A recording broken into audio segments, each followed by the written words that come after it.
आज के वीडियो का सवाल चाहे एक हस्बैंड का पूछा गया हो, लेकिन ये जानकारी पति और पत्नी दोनों के लिए बहुत आवश्यक है, तो इस वीडियो को ध्यान से समझिएगा। ठीक है जी।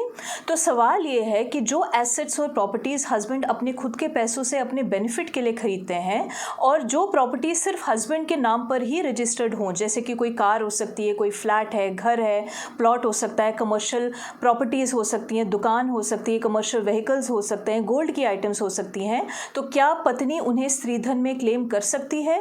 और क्या अदरवाइज भी पत्नी इन आइटम्स के ऊपर, इन एसेट्स और प्रॉपर्टीज को क्लेम कर सकती है अगर कोर्ट में कोई डिस्प्यूट चल रहा हो? तो इसका जवाब है नहीं। पत्नी स्त्रीधन में इन एसेट्स और प्रॉपर्टीज को क्लेम नहीं कर सकती, क्योंकि स्त्रीधन में वही आइटम्स फॉल करती हैं जो पत्नी को पर्सनली गिफ्ट की गई हो। ठीक है जी। तो स्त्रीधन के ऊपर मैंने बहुत सारा कंटेंट ऑलरेडी अपलोड कर दिया है, तो प्लीज़ आप वो जाकर देख लीजिएगा। ठीक है जी।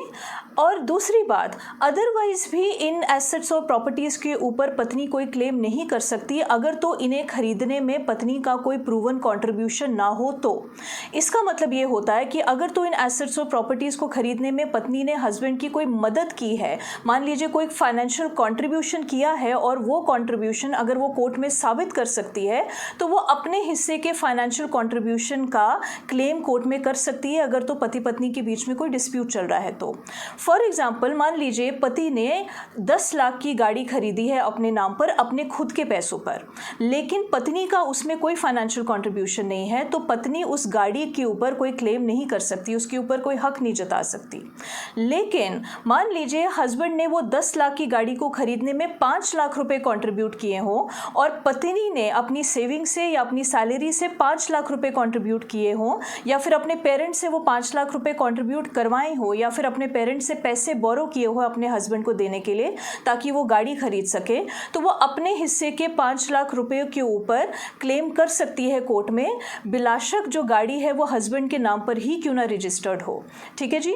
इसीलिए हम पत्नी और उनके पेरेंट्स को हमेशा ये समझाते हैं कि जब भी आपको ऐसी कोई फाइनेंशियल कॉन्ट्रीब्यूशंस करनी हो, कोई मेजर ट्रांजैक्शंस करनी हो, तो उनका कोई पुख्ता रिकॉर्ड अपने पास रखें, उन ट्रांजैक्शंस का कोई रिकॉर्ड अपने पास रखें, ताकि ज़रूरत पड़ने पर आप उन्हें साबित कर सकें।